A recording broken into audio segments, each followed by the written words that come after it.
people? Well, welcome back to our channel. Say I'm Ethan. You didn't have to stop. I'm just being quiet today. Oh my gosh, yeah, right. I've been hearing a lot of comments saying, Ethan, you gotta stop talking when she's talking. So, okay. Your wish is my command. Oh my gosh. Big baby. So continue. What's up, guys? Welcome back to our channel. I'm Ethan. And I'm Court. Today, we're going to be talking about controversial marriage takes. So, first one, marriage is just a trap for men. What do you think? I think that is about 80-20% true. Because nowadays, the court system and the state has us by the cojones. And if she all of a sudden feels, oh, I don't feel like I want to be in this marriage anymore, then she can take you for half your whatever you got, and then y'all living this lavish lifestyle, you guys have a house, you got kids, this and that, and then just because she feels like she's not happy or she wants to chase her dreams or whatever, you can end up basically homeless as a man. Well, and half your net worth. I can see where people would say that, but at the end of the day, I think the root of it is as long as you marry the right person. Well, how many, I would say more women initiate divorces than men. So actually men stick it out. We'll put the statistics on the screen. No. Men stick it out. They will actually stay with their woman, even if they're miserable, because, you know, that's what we do. Okay, but get to the root of what the take is. Marriage is just a trap. Why would men think it's a trap?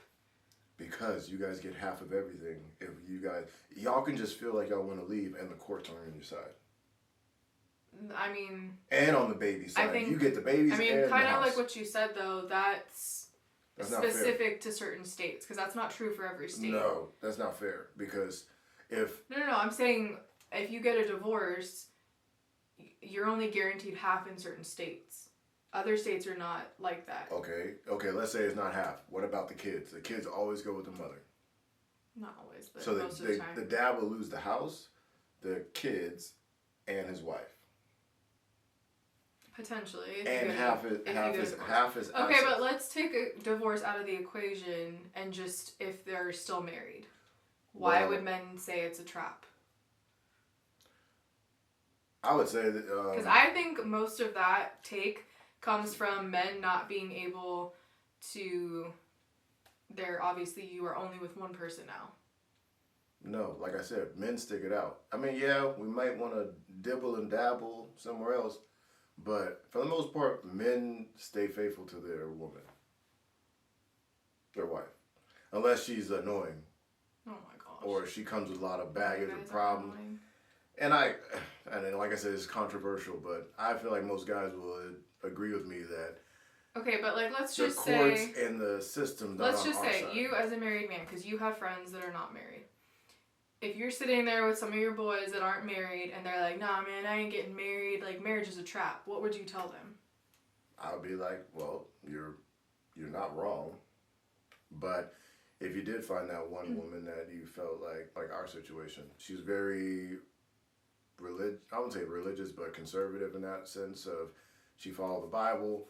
She had good parents that actually reinforced it through her whole life. So once she got older, once she reached her 18, 19, 20, early 20s, even though they went to college and all that stuff, she still was morally sounded and had a foundation. So a lot of these women, they don't, and they get ran through, and then they expect...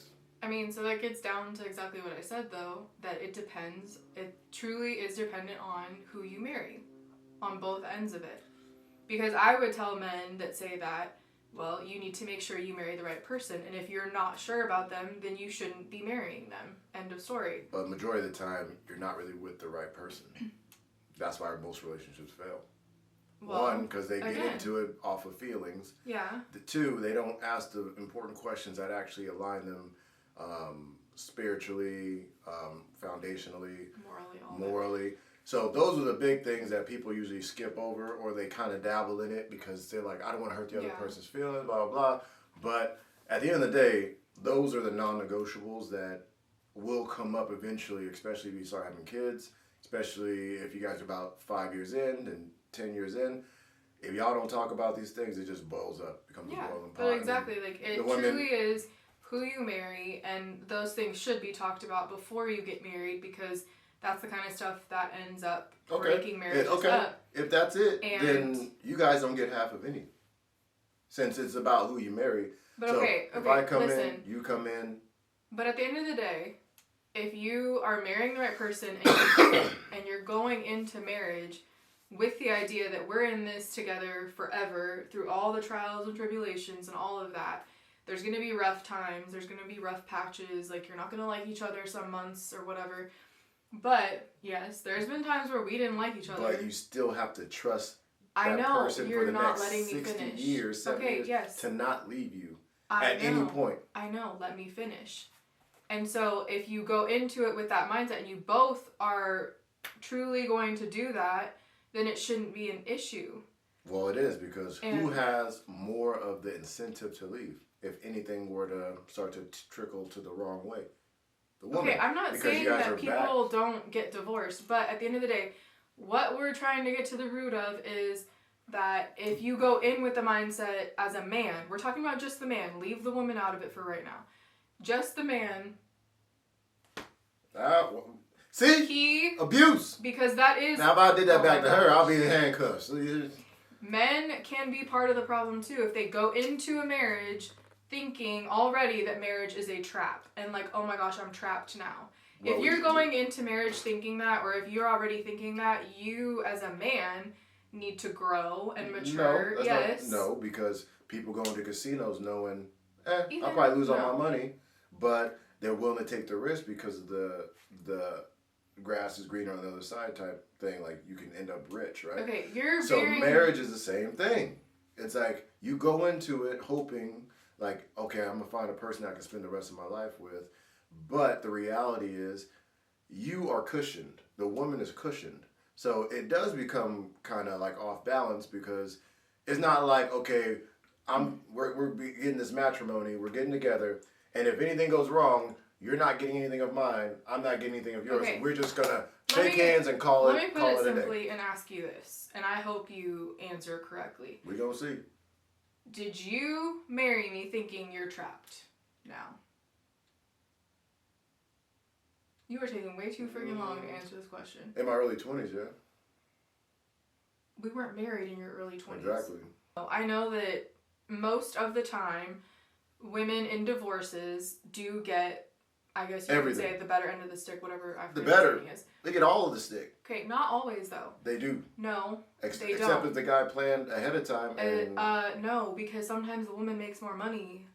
Very, very... very minimal. I Those have people in my personal life. Okay, but still, regardless, I understand where that thought process can come in. But again, the root of, like, getting down to it, if you really get down to the basic, if you marry the right person and you know, like, look, we're in this for the long haul, we are not, divorce isn't even on the table, then it shouldn't be a problem. And you shouldn't be thinking it's a trap. Right? All I gotta say is... Right? All I gotta say is look at Tom Brady and Giselle. She had it made, and she still left him. So let us know what y'all think about that one, because we're starting to get a little rizzed up and wild up in here. Okay, next marriage take, or controversial marriage take, is submission. And more specifically for us, it's biblically based. I know this has been a big topic, especially on social media lately, with just all these different types of trends and things, and certain people that are really popular on social media, but just women specifically, or wives, being submissive to their husbands. That should be standard. If you want a relationship to work, a woman has to submit to their man. If not, it usually leads into a breakup or divorce every time. Yeah. And one thing people get very twisted that disagree with being a submissive wife is that you just, like, bow down and do every little thing that they tell you to do, and that you're literally, like, on your knees, like, you know, waiting on him hand and foot 24/7. That's not the case. Submissive, what? Well, means a multitude of things, and it's allowing your man to lead the house and be the head of the household, but then you guys obviously are still making big decisions together and talking about them, and you're a partnership at the end of the day. And there, to us anyway, in our marriage and marriages that we look at as role model marriages, each, the woman plays a role and the man plays a role. One thing I heard recently that I thought was like really hitting the nail on the head, or hitting the head on the nail. Is it hitting the nail on the head? Yeah, hitting the nail on the head. My brain was. Is that as a woman, you should not be having that submission, being submissive to your boyfriend. That is not what they say in the Bible. Okay? It's not what God is telling us as women to be in the Bible. Your boyfriend, I'm sorry, like, to put it simply, doesn't deserve for you to be submissive.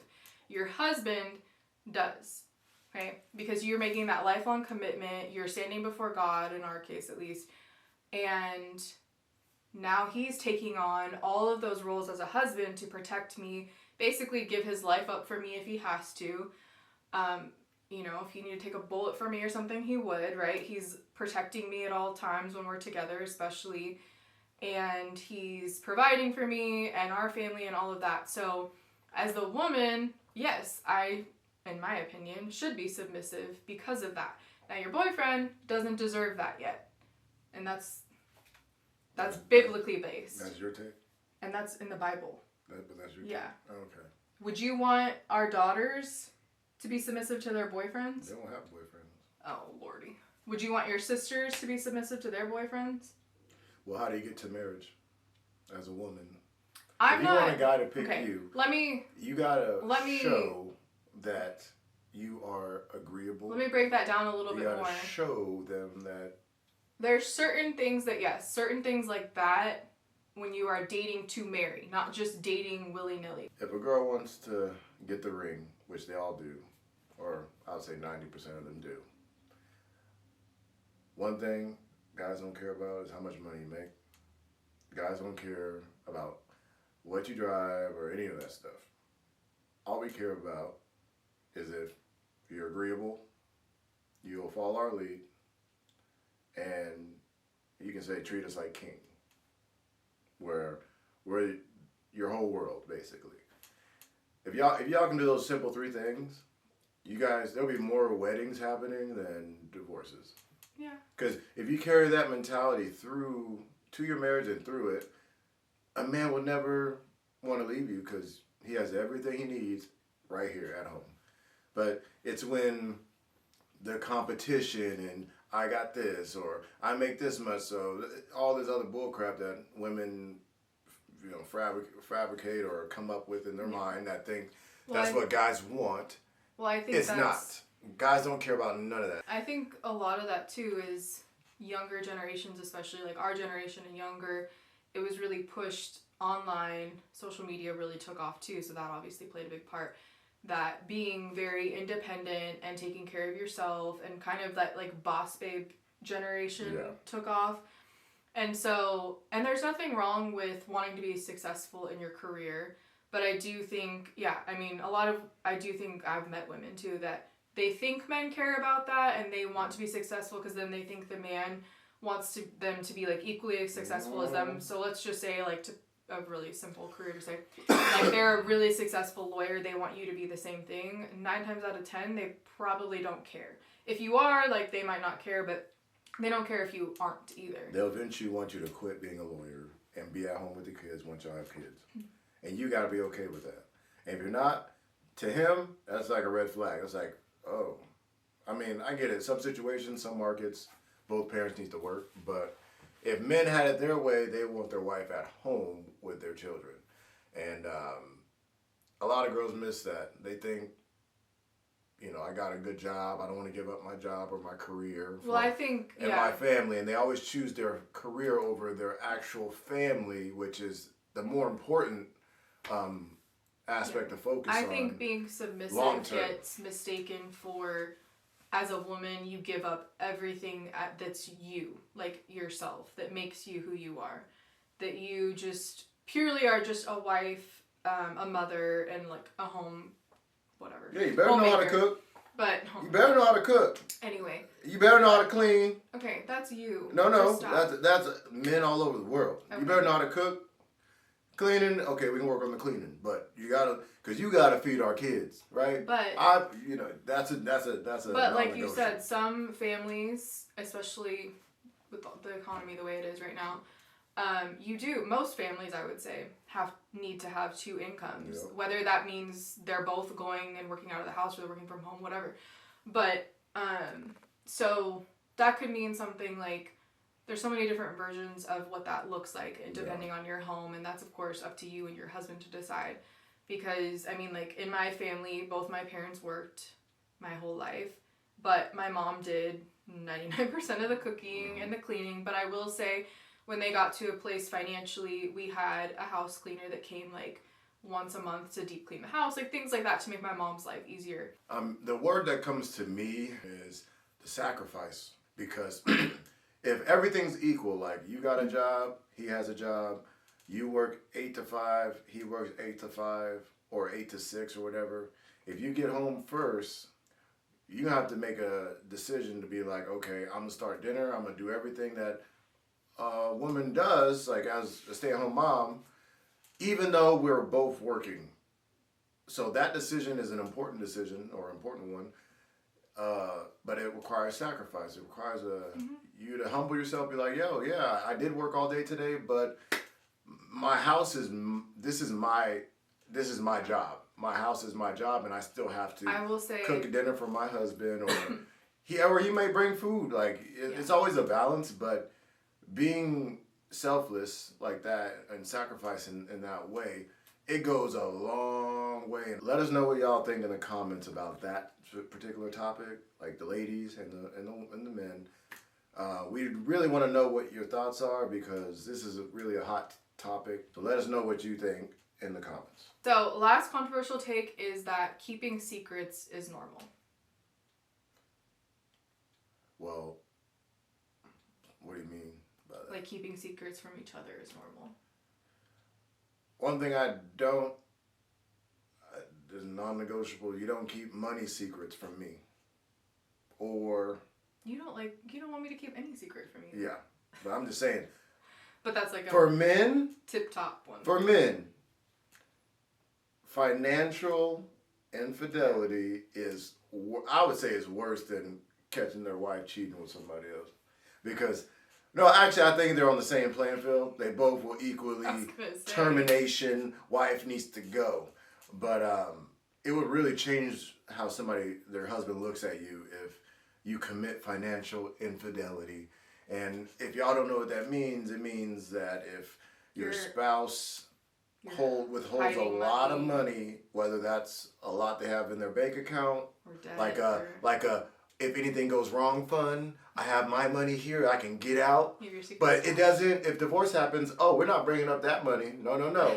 So that does happen. Is a huge problem, because there's a lack of trust when it comes to marriage. Well, and I think that kind of goes for us again, like biblically back, the woman, the wife, is supposed to be responsible for the purse strings, taking care of bills and stuff like that, so that the man doesn't have to worry about that kind of thing. Now, of course, if you're not good with money, then I understand, you're like, no, you take that accountability, and you're like, you can take care of it, babe. Like, I'm not. And if you're not good with money, ladies, tell let your husband know. Because then he can be like, okay, I'm going to keep an eye on things then, or whatever, and make sure you're okay with taking accountability for that, and like, you're okay with him managing the money, and like, look, this is how much I'm giving you budget-wise to spend, and if you go over that, then...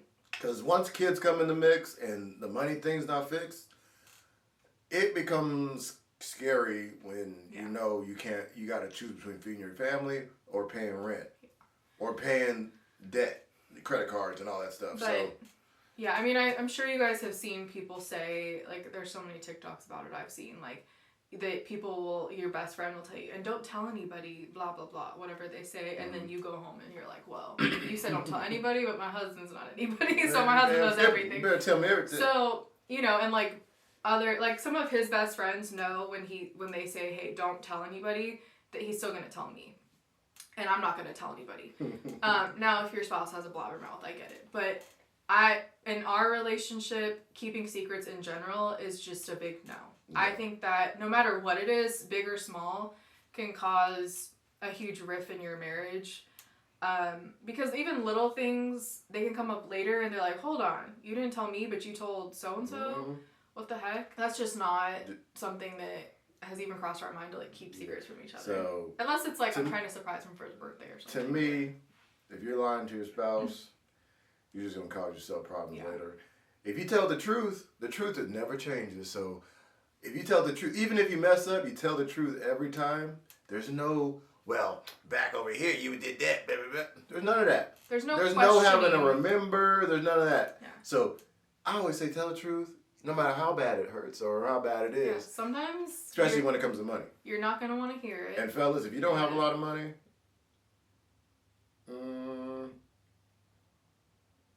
you can disclose that information to your wife, which it's good. You guys have a good foundation, but just know, like, just keep on grinding and keep pushing that net worth up.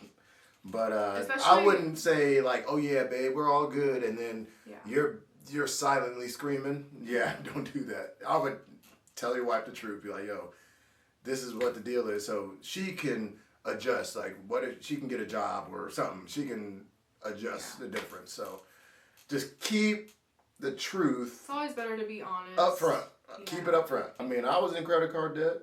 I mean, it sucks. I mean, we worked through it. I had a car payment and everything. Yeah.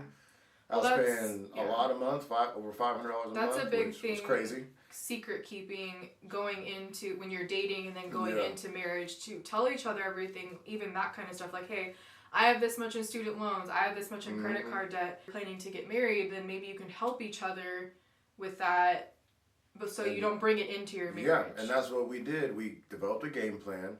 We were able to pay off the car. We have all the cars paid off now. We have no credit card, well, little credit card debt. We're still working on that. But as far as the feeling like I'm drowning or we're drowning or whatever. But then you're not. That's gone. You're not like, oh, you're so happy you just got married, and then you join your bank accounts or you look at both of yours and you're like, what the heck? You know, because at the end of the day, whether or not you decide to join your bank accounts or have a mutual one or whatever. Why your credit score looking like that? I mean, yeah, like you might go to that house. Why is it looking like it's on crutches? And you have that problem, or maybe, you know, then you're stressed out about it and he or she's like, well, dang, I didn't even know. Why didn't you tell me? I could have helped you pay this off. Or we could have used our wedding money to help pay that. I don't know. Because that could ruin your chances of getting a house. That could ruin your chances. It's just, it's better to go into it knowing all of those things. And then you have like, okay, the first 2 years of our marriage, we're going to work on getting rid of all of this, or we're going to fix these problems, whatever it is, even if it's not financial. Yeah. And then that way you have a plan and you have an idea and you're not clueless, because that's the worst feeling ever, I'm sure, for anybody, to be told something that you had no clue about. Yeah. So keeping secrets is a no. And fellas and ladies, don't keep a male or female best friend from your wife, especially the work wives. I know the work wives and the work husbands. I'm telling you, it can get bad. But let us know what y'all think. I feel like you guys will agree with us on that one a lot better than the last two controversial takes. Or do you guys have any controversial takes that we didn't talk about? Yeah, and if you guys have any ideas of controversial takes that you feel like you guys want us to address, put it in the comment section below. But other than that, I'm Ethan. And I'm Court. And we are out of here. And don't worry, we still love each other. For now.